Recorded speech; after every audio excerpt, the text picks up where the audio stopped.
Muy buenas tardes. En el día de hoy, nuevamente, vamos a ir al libro de Lucas. Libro de Lucas, capítulo 1. Muchas gracias a todos los hermanos que se han hecho el tiempo de acompañarnos en esta tarde, en la enseñanza de la palabra de Dios. Gracias también a la iglesia en Temuco allí por la invitación.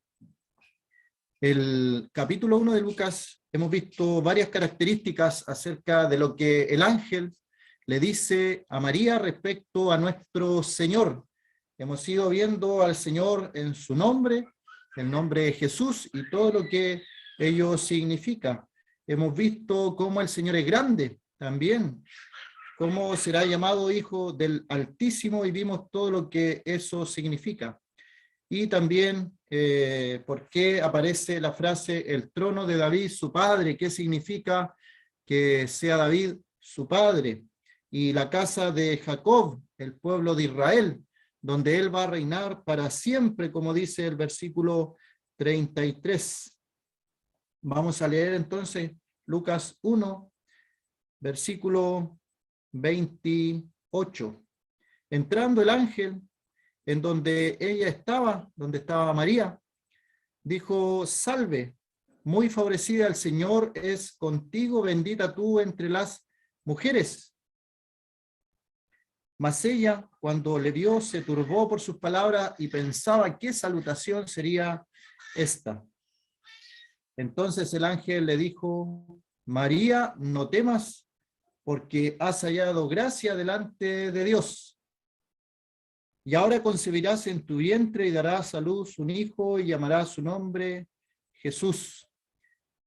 Este será grande, lo consideramos, será llamado Hijo del Altísimo. El Señor Dios le dará el trono de David su padre y reinará sobre la casa de Jacob para siempre, y su reino no tendrá fin.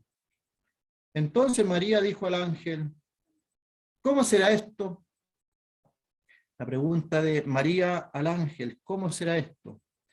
Pues no conozco varón. Respondiendo el ángel le dijo: el Espíritu Santo vendrá sobre ti, y el poder del Altísimo te cubrirá con su sombra, por lo cual también el santo ser que nacerá será llamado Hijo de Dios. Y ahí también esas dos palabras, el santo ser que nacerá y será llamado Hijo de Dios, lo consideramos también en otras oportunidades y vimos algunos textos de ello, pero en el día de hoy vamos a leer algunos más, porque es un tema que en el día de hoy es muy atacado. De hecho, a veces nosotros como creyentes pensamos que todo el mundo está de acuerdo con lo que nosotros creemos, pensamos, porque está en la Escritura, pero hay mucho ataque hacia la figura, hacia la persona de nuestro Señor Jesucristo. La vez pasada, nuestro hermano Luis Felipe algo dijo también de algunos historiadores que quieren allí influir algo en lo que es el personaje histórico de nuestro Señor, la figura histórica, y tratan de borrar lo que es evidente de que el Señor sí fue un ser real. Y parece para nosotros, como decía, algo ilógico, pero estamos en un mundo donde es atacada la persona y la figura del Señor, donde es atacado la fe de los creyentes, donde somos vistos como puede ser bichos raros, incluso por nuestros pensamientos que tenemos respecto a la palabra del Señor y lo que Él hizo. También algunos tratan de decir que todo es alegórico, los milagros, las resurrecciones, lo que el Señor hizo es alegoría, es como para contar una historia, que todo se contó mucho después, son cosas que se dicen, se publican. Hoy día también está el asunto del internet, donde cualquier persona puede publicar lo que desee. Así que hay que tener cuidado con lo que leemos también. Hay mucha información falsa, tergiversada, y el creyente tiene una ventaja. porque tenemos el Espíritu Santo, y el Espíritu Santo nos da discernimiento para saber si algo está de acuerdo a la palabra de Dios o no. Siempre que aparecen estos comentarios, incluso de algunas personas que se llaman seguidores de Cristo, pero son sectas falsas religiones, incluso podemos ocupar la palabra del apóstol Pablo, que él dice doctrinas de demonios. Doctrinas de demonios es una frase muy fuerte, pero cuando vemos la palabra, Pablo la ocupa. Y en el día de hoy hay doctrinas de demonios.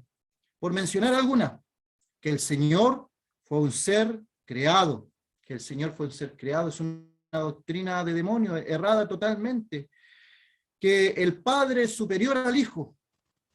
La Escritura, varios textos lo hemos mencionado, nos menciona que eso es coigual con el Padre, los mismos atributos, y lo vamos a ver. Y que el Señor Jesucristo, todo lo que pasó en lo que fue la crucifixión, han llegado a decir la blasfemia también, de que el Señor Jesucristo solamente estaba en un sueño cuando fue crucificado, y Él no murió realmente, luego su cuerpo desaparece. Son tantas cosas por eso, y se levantan doctrinas y gente que dice seguir al Señor Jesucristo, gente que se dice cristiana, que cree alguna de estas cosas. No todo el que me dice Señor, Señor, entrará en el reino de los cielos. Lamentablemente, en nuestro sistema, en nuestro mundo que nos tocó vivir, puede darse el caso de muchas personas que se llamen cristianos, pero que su cristianismo y su creencia no esté basada en la Escritura, esté basada en la costumbre, en la religión, y que nunca hayan tenido un encuentro realmente con el Señor como su Salvador personal. Conversaba hace poco con un hermano, una persona que muchos seguían. Los hombres caen. El único que no cae es nuestro Señor Jesucristo, hasta el único que tenemos que seguir nosotros. Un hombre que se identificaba como defensor del Evangelio, y luego de su muerte, aquel defensor del Evangelio, salieron a la luz sus relaciones extramaritales, comprobadas, que no hay lugar a duda de lo que pasaba allí, pero durante toda su vida, él era un defensor de lo que es el Evangelio. Personas que instruyeron a muchos jóvenes escritores de bestsellers juveniles, y que los jóvenes cristianos seguían a estos hombres, en el día de hoy declarado abiertamente ateo, y ahora da charlas para sacar de la mente lo que el cristianismo, el daño que el cristianismo hizo en sus mentes, así lo presenta. ¿Se fija cómo hemos llegado a esta situación? El único, el incomparable, el perfecto, es nuestro Señor Jesucristo. A Él solamente tenemos que mirar, observar, y a través de la Escritura. Y vamos a escuchar de la misma palabra cómo se nos menciona a Él en Hebreos capítulo 1. Hebreos capítulo 1. Vamos a leer algunos versículos allí, en Hebreos capítulo 1, donde vamos a ver por lo menos 7 cosas del Hijo de Dios, que no las tiene ninguna otra persona, y que demuestran claramente que cuando hablamos del Hijo de Dios, este será llamado Hijo de Dios, es Dios mismo hecho hombre. Dios, habiendo hablado muchas veces, de muchas maneras en otro tiempo a los padres, por los profetas, en estos postreros días, nos ha hablado por el Hijo, a quien constituyó heredero de todo, por quien asimismo hizo el universo, el cual, siendo el resplandor de su gloria y la imagen misma de su sustancia, y quien sustenta todas las cosas con la palabra de su poder, habiendo efectuado la purificación de nuestros pecados por medio de sí mismo, se sentó a la diestra de la majestad en las alturas. Allí tenemos por lo menos 7 cosas o títulos que nos da respecto al Señor. 3 libros que comienzan con Dios. Tenemos el libro de Génesis. En el principio Dios creó los cielos y la tierra. Y allí cuando ocupa la palabra Dios es Elohim o Elohim. En Génesis 1:1, en el principio creó Dios los cielos y la tierra. El segundo libro es Juan, capítulo 1, allí cuando habla del verbo. Y Juan nos presenta al Señor Jesucristo como la palabra. Y él entonces dice, en el principio era el verbo, y el verbo era con Dios, y el verbo era Dios. Este era en el principio con Dios.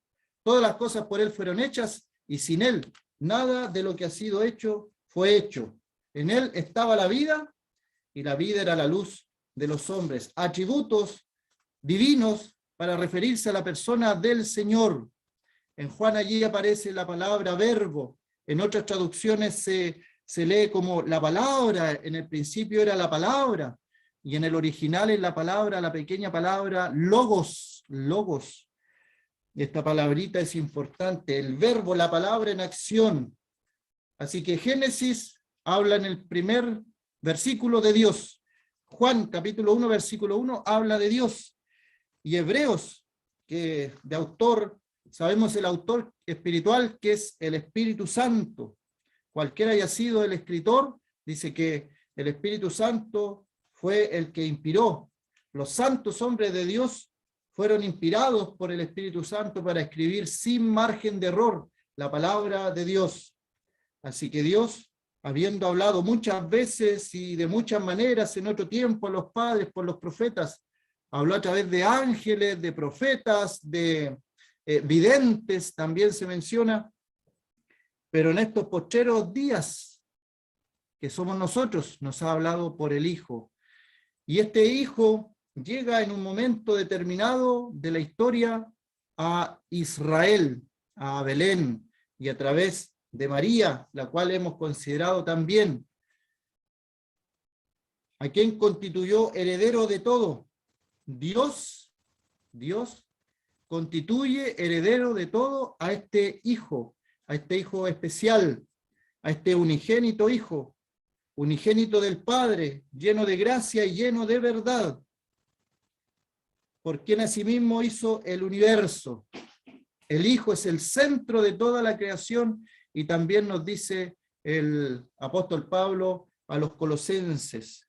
También tenemos allí que es el resplandor de la gloria de Dios, a quien constituyó heredero de todo y por quien asimismo hizo el universo.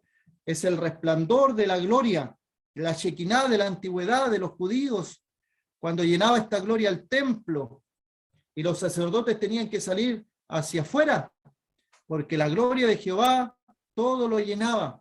Cuando Salomón dedica el templo que construyó. Así que la gloria de Dios es nuestro Señor, siendo el resplandor de su gloria y la imagen misma de su sustancia. Él es el sustentador de todas las cosas. Cuando dice aquí esa frase, es que no hay autoridad sobre él. En la autoridad máxima, no hay otro superior. Es el Altísimo que aparece en los Salmos cuando se habla del Altísimo, y en Lucas cuando hemos leído también del Altísimo. No hay nadie más superior a él, es el único él. Y el purificador de nuestros pecados, allí dice, efectuando la purificación de nuestros pecados. Este Hijo de Dios tiene un propósito, y el centurión, cuando ve la crucifixión del Señor y ver todo lo que estaba pasando, es conmovido y dice, verdaderamente este hombre era justo. Y los demonios le reconocen, ¿qué tienes contra mí, Hijo del Altísimo? Todo reconociendo las huestes espirituales acerca del Señor también. Vino con este propósito. Y dice al final, se sentó a la diestra, en la majestad, en las alturas. A la diestra, en la majestad, en las alturas. Allí está hoy día el Hijo de Dios, sentado en gloria y majestad. Es como que el Señor hizo un paréntesis. En la antigüedad le vemos en algunas apariciones como el ángel de Jehová. el ángel de Jehová. A eso los escritores, los estudiosos le llaman una teofanía, apariciones del Señor Jesucristo, del Hijo de Dios, antes de su nacimiento allí en Belén de Judá, teofanías, y aparece el ángel de Jehová, se aparece a Josué como el que defiende al pueblo de Israel, como el que está por delante defendiendo de sus enemigos. Y eso es la antigüedad. Luego viene a la tierra, realiza su propósito, su ministerio, que duró aproximadamente 3 años y medio, y luego él asciende a los cielos y entra a lo que es el tabernáculo verdadero. Y en el cielo hay un tabernáculo. Y bien lo decía Moisés, cuando se le dice, haz todo conforme al modelo que te fue mostrado en el Monte Santo. Hay un modelo celestial, un modelo espiritual, y el Señor, según Romanos, entró allí al tabernáculo no con sangre ajena, sino con su propia sangre, para la purificación de nuestros pecados. Ese es el Hijo de Dios. Dios vino a este mundo con ese propósito. ¿Acaso se le escapó y le pasó por alto a Dios todo esto? Dice, vamos a leer un versículo en Gálatas, solamente uno, un versículo en Gálatas 4, Gálatas 4, versículo 4. Cuando uno revisa la historia de la humanidad, llegando hasta nuestros días, se da cuenta que todo es organizado por Dios. Incluso las secciones de los años. Nosotros estamos viviendo en el año 2021, después del nacimiento de nuestro Señor Jesucristo. Y la historia de la humanidad lleva casi 6.000 años. Y cada periodo muy marcado, cada periodo muy ordenado, cada imperio que se ha levantado y ha caído muy ordenado, como que alguien estuviera detrás de toda esta obra que estamos viendo a lo largo de la humanidad. No hay nada que se le escape a los designios y a la soberana voluntad de Dios. En el libro de Daniel, Dios le muestra a Nabucodonosor una estatua y le da el privilegio de ver toda la historia de la humanidad. Y le muestra todos los imperios. Y nosotros miramos hacia atrás y no hay ningún imperio fuera de esa estatua. Todo lo que vemos en los libros de historia está allí en esa estatua. Se cumplió. Gálatas 4:4 dice, cuando vino el cumplimiento del tiempo, Dios envió a su Hijo, nacido de mujer. Lo hemos estado viendo. Y fijémonos en el lenguaje que se utiliza acerca de María, nuestra hermana, lo podemos decir con toda autoridad, es nuestra hermana. Cuando vino el cumplimiento del tiempo, Dios envió a su Hijo nacido de mujer y nacido bajo la ley. En los propósitos divinos no hay nada que se le pase a Dios. Tiene sus tiempos determinados, sus propósitos determinados. Y Él determinó que en un momento de la historia estuviera el Imperio Romano funcionando, que estuvieran los romanos en Judea, que el pueblo de Israel no estuviera gobernado por israelitas, sino por un imperio extranjero. Y luego vemos cómo José y María tienen que ir a censarse porque es la orden de los romanos lo que los lleva a ir a Belén de Judá. Así que todo según el cumplimiento del tiempo. Dios envió a su Hijo. Y ahí entonces alguien podría decir, pero ahí, ¿no ve que dice Hijo? Dios envió a su Hijo. Colosenses capítulo 2, solamente vamos a leer un versículo también. Versículo 9, acerca del Señor. Colosenses 2:9, porque en Él, refiriéndose al Señor, habita corporalmente toda la plenitud de la deidad. ¿Podremos darle una segunda lectura o preguntarnos qué quiso decir el autor con esto? Yo lo veo bastante claro. Cuando se habla del Señor, dice que en Él habita corporalmente toda la plenitud de la deidad. Y utiliza esa palabra deidad. Otra palabra parecida es la divinidad. Dios sabemos que es uno, según el pueblo de Israel también tenía este concepto, que Dios es uno. Pero se nos presenta en la palabra a través del Padre, a través del Hijo, a través del Espíritu Santo. Y vemos frases como, por ejemplo, en el capítulo 1 de Génesis, hagamos al hombre a nuestra imagen, a nuestra semejanza. Ahí vemos al trino Dios. En la Torre de Babel leemos, descendamos, y luego se ve la confusión de las lenguas. Pero no se ve una persona sola. Y cuando hoy Israel dice, hoy Israel, tu Dios uno es, cuando se ocupa esa palabra uno es, nosotros tenemos que entender que esa palabra uno es la misma que se utiliza cuando habla del marido y la mujer, del esposo y la esposa. Ya no serán más dos, sino que serán una sola carne. Es la misma palabra, es la misma palabra. Y son dos, es esposo y esposa, y dice Dios, ya no serán dos, sino que será una sola carne. Ahí está la misma palabra cuando el pueblo de Israel recitaba el Shema. Y ellos decían, oye Israel, tu Dios uno es uno, pero allí vemos la pluralidad, la deidad, Padre, Hijo, Espíritu. ¿Hay alguno que sea superior a otro? Algunos podrían decir, como lo dicen, de hecho, dicen, no, es que el Padre es superior al Hijo, o el Padre es superior al Espíritu Santo. Y algunos ordenan y dicen la primera persona, la segunda persona y la tercera persona. Pero la Biblia nos muestra que son al mismo nivel, tienen distintas funciones.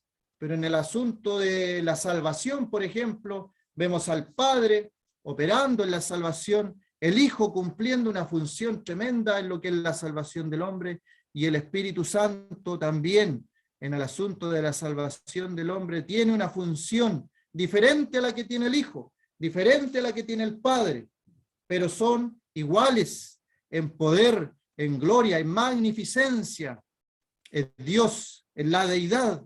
La deidad.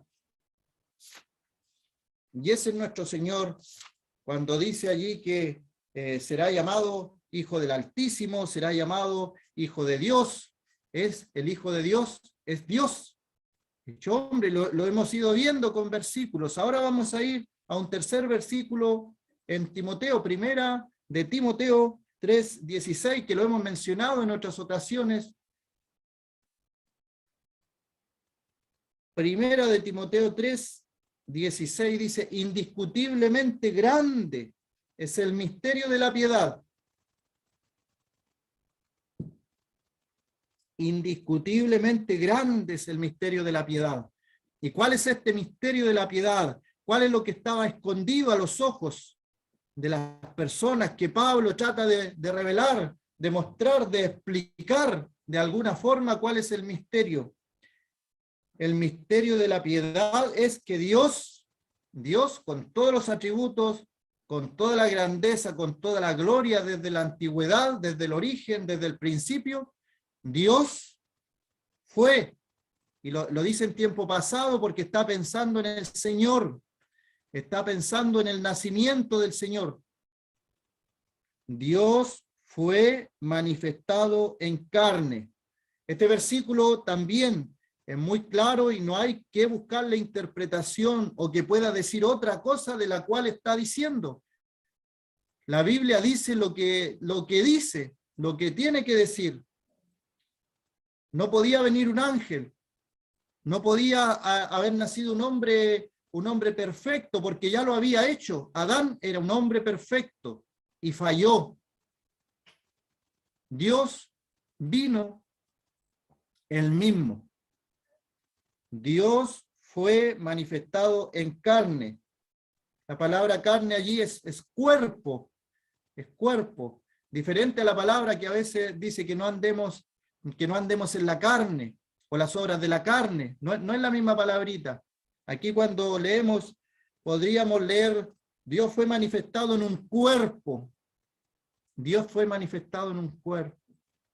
Nació de una virgen, lo hemos visto.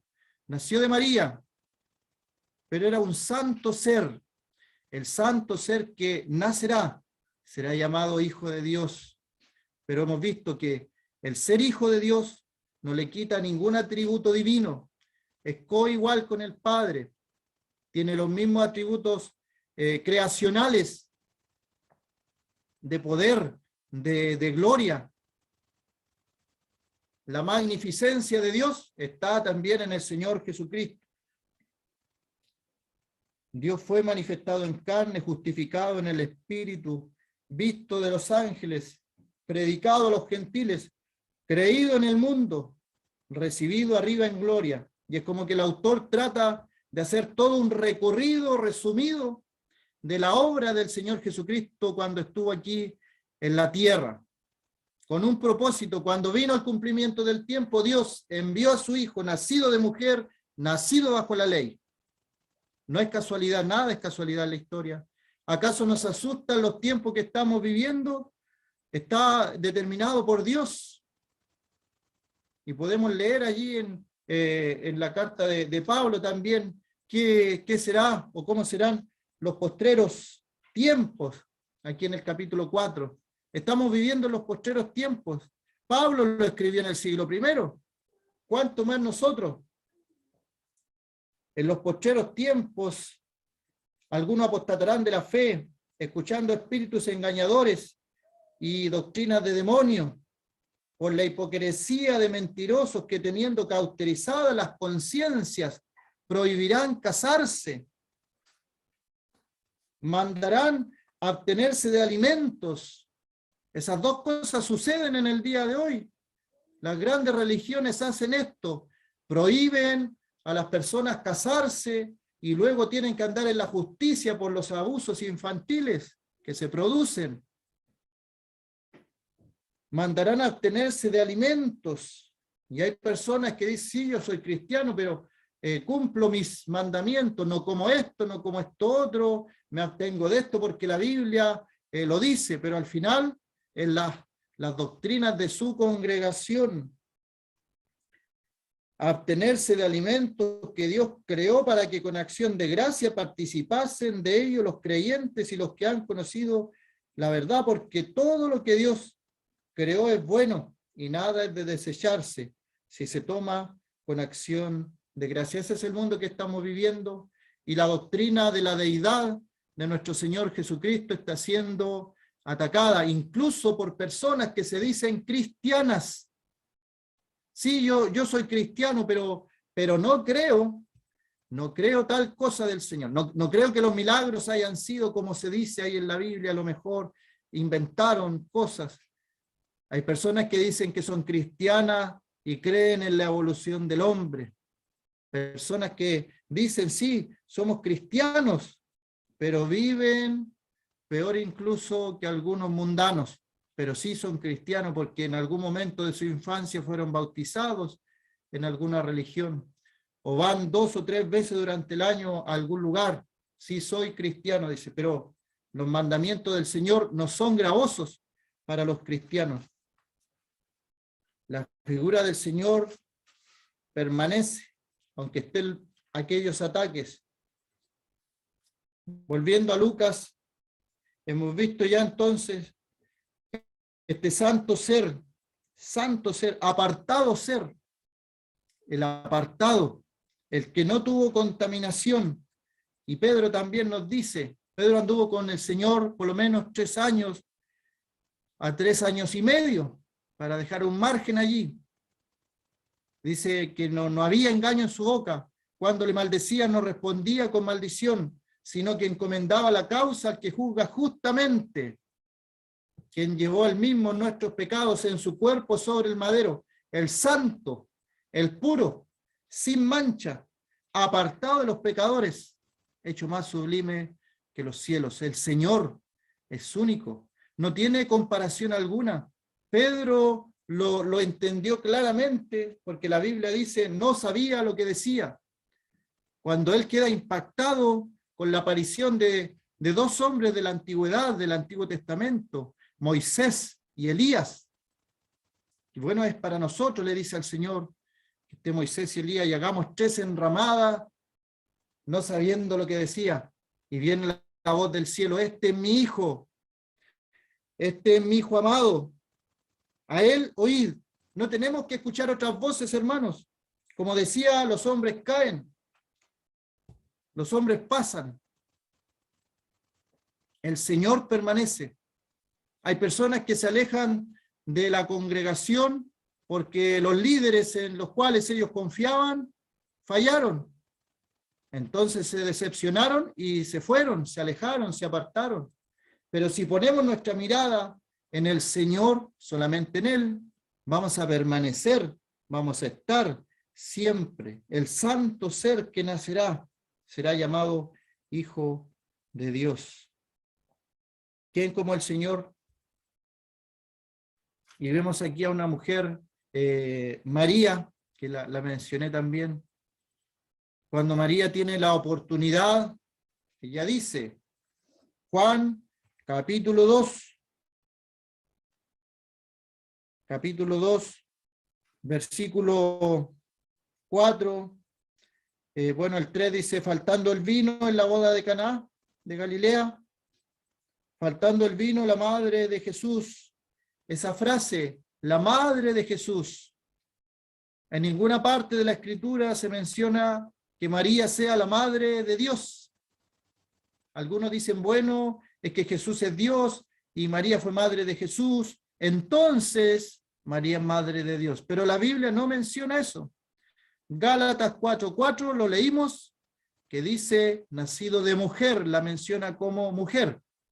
Y aquí en Juan 2, verso 3, faltando el vino, la madre de Jesús. Esa es la palabra que ocupa la Escritura para referirse a nuestra hermana María, la madre de Jesús. Ella fue un instrumento escogido por Dios, alcanzó la benevolencia del Señor, escogida por Dios, pero se le menciona como la madre de Jesús. Y le dijo, no tienen vino. Entonces Jesús le dijo, ¿qué tienes conmigo, mujer? Aún no ha venido mi hora. Su madre dijo a los que servían, haced todo lo que os dijere. Haced todo lo que os dijere.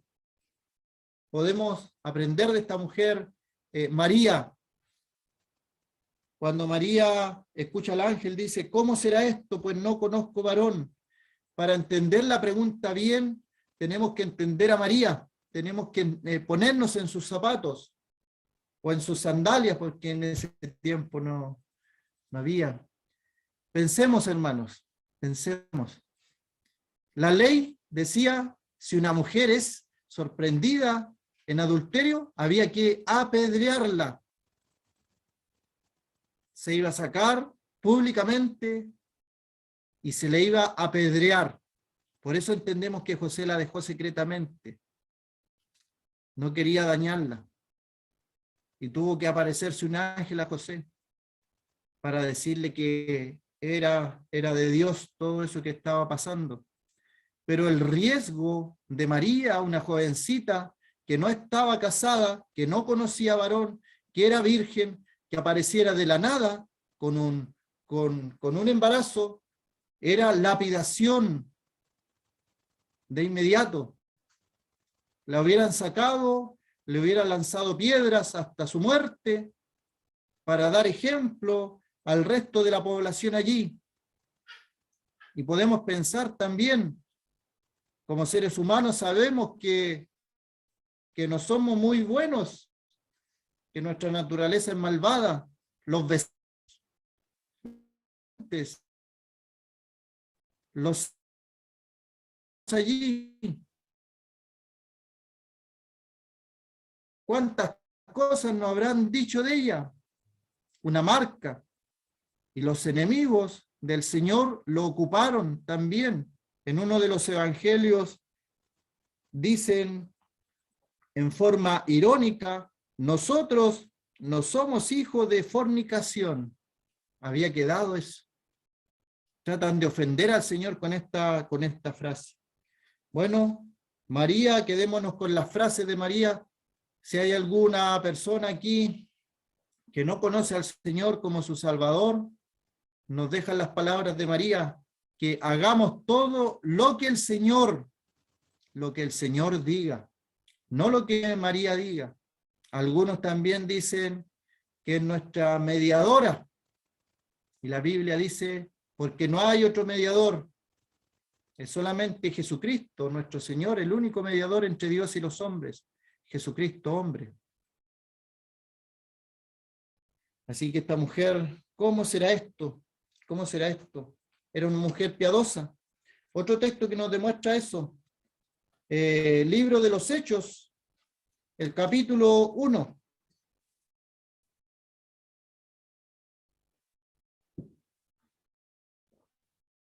Libro de los Hechos, el capítulo 1, el versículo 12. Entonces volvieron a Jerusalén desde el monte que se llama del Olivar, el cual está cerca de Jerusalén, camino de un día de reposo. Y entrados, subieron al aposento alto, donde moraban Pedro y Jacobo, Juan, Andrés, Felipe, Tomás, Bartolomé, Mateo, Jacobo, hijo de Alfeo, Simón el celote, y Judas, hermano de Jacobo. Todos estos perseveraban unánimes en oración y ruego con las mujeres y con María, la madre de Jesús, y con sus hermanos. La Biblia nos dice que María, el Señor Jesucristo, fue su primogénito. Utiliza esa palabra. El Señor Jesús fue el primogénito de María. La palabra allí es primero de varios. El primero de varios. Y aquí nos dice, y en otros textos de los evangelios también aparecen, los hermanos del Señor no creían en él, y también aparecen las hermanas del Señor. Y aquí dice María, la madre de Jesús, nuevamente ocupando aquella frase, María, la madre de Jesús, en su nombre Jesús, su nombre terrenal, y con sus hermanos. Sí, María tuvo más hijos e hijas, y en un primer momento ellos no creían en él. Luego de su resurrección, sí creyeron algunos. Por lo menos tenemos el caso de dos, que los eruditos están de acuerdo en que Santiago fue uno de ellos y Judas fue otro de ellos, que eran hijos de María y creyeron en el Señor, pero no cuando el Señor estaba en la tierra, en su ministerio terrenal, fue después, cuando el Señor andaba allí, no, sus hermanos no querían nada con él. Así que podemos tener el ejemplo de María, sus palabras, hacer todo lo que Él os diga. Y el ejemplo de María, también, que estaba en oración, la importancia de estar en reunión de oración. Allí estaba ella, perseveraba, y dice en ellos, perseveraba, o sea, una y otra vez, constantemente estaba en el hábito de hacer oración, y agrega, y ruego, que no es lo mismo la oración y el ruego. También aparece otra palabra que es el clamor, son palabras diferentes, tienen una connotación diferente. A veces hay oraciones que hacemos, otra vez hay ruegos que hacemos, y otras veces en nuestra oración es un clamor que sale desde adentro, con energía, con sentimiento. Bueno, María era una mujer de oración, era una mujer piadosa, y era una mujer que conocía el propósito del Señor, y lo vemos allí en Juan 2, que le dice, ella sabía que Jesús podía hacer algo, podía hacer un milagro. No nos dice la Escritura cómo, pero ella lo sabía, por algo acude al Señor. Pero dice hagan todo lo que Él les diga. Esa es María. Así que, ¿cómo será esto? No es la misma pregunta que aparece en el capítulo 1 de Zacarías, porque cuando Zacarías se turba en su corazón, dice, ¿cómo será esto? Porque mi mujer es de edad. Era la misma pregunta, se parece, pero es con incredulidad. María solamente quiere saber, es como decir, acepto la voluntad del Señor, pero yo soy virgen, no conozco varón, quiero saber cómo será esto. Creo, estoy dispuesta, pero quiero saber cómo será esto. Y para afirmar la fe de María, aparece el versículo 36, he aquí, tu pariente Elizabeth ha concebido hijo en su vejez, y este es el 6º mes para ella, la que llamaban estéril. Aquí hay un detalle importante respecto a lo que algunos han estudiado esto. Solamente lo voy a mencionar porque para mí fue interesante.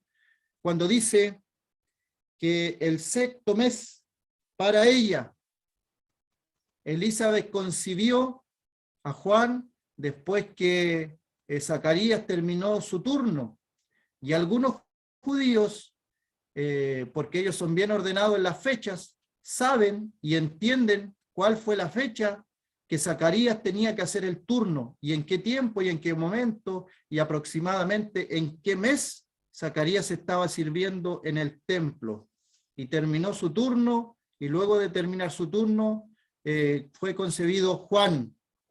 Y después, 6 meses después, aparece allí el 6º mes para ella, y María va también allí a concebir del Espíritu Santo. Se lleva con Juan por 6 meses, y algunos judíos convertidos al Señor han hecho ese estudio para demostrar que el nacimiento del Señor y todo lo que celebra la mayoría del mundo, que la Navidad el 25 de diciembre, tal cosa no es así, y la fecha es en otro tiempo. Ahí cerramos ese paréntesis. La importancia, porque uno podría decir, ¿y por qué menciona ese pequeño dato allí? ¿Por qué menciona, por ejemplo, el dato de que Zacarías era de la orden de su clase, y lo menciona así? Son pequeños detalles que los judíos doctos en la escritura, convertidos al Señor, han prestado atención y sacan fechas y concluyen ciertas cosas. Luego dice María, este es el 6º mes para ella, la que llamaban estéril, y el ángel le da esta frase que a mí por lo menos me anima mucho, y nos quedamos con esta frase: porque nada hay imposible para Dios. Nada, absolutamente nada, hermano, hermana. Nada hay imposible para Dios. Nada. ¿Habrá algo imposible para Dios? El que abrió las aguas en el Mar Rojo para que pasara a su pueblo, que los alimentó, que 40 años no cambiaron su ropa, sus zapatos, sus calzados, que resucitó a los muertos, que sanó a los enfermos. ¿Habrá algo imposible? Que nacían hijos de personas estériles, de personas de avanzada edad. No hay nada imposible para Dios. A veces me da la impresión a mí, por lo menos, que la falta está en nosotros, que al orar, oramos con poquita fe, más pequeña que un grano de mostaza, porque el Señor dice, si tuvieres fe como un grano de mostaza, dirías a este monte, muévete, y el monte se movería. Nada hay imposible para Dios. Que el Señor bendiga su palabra.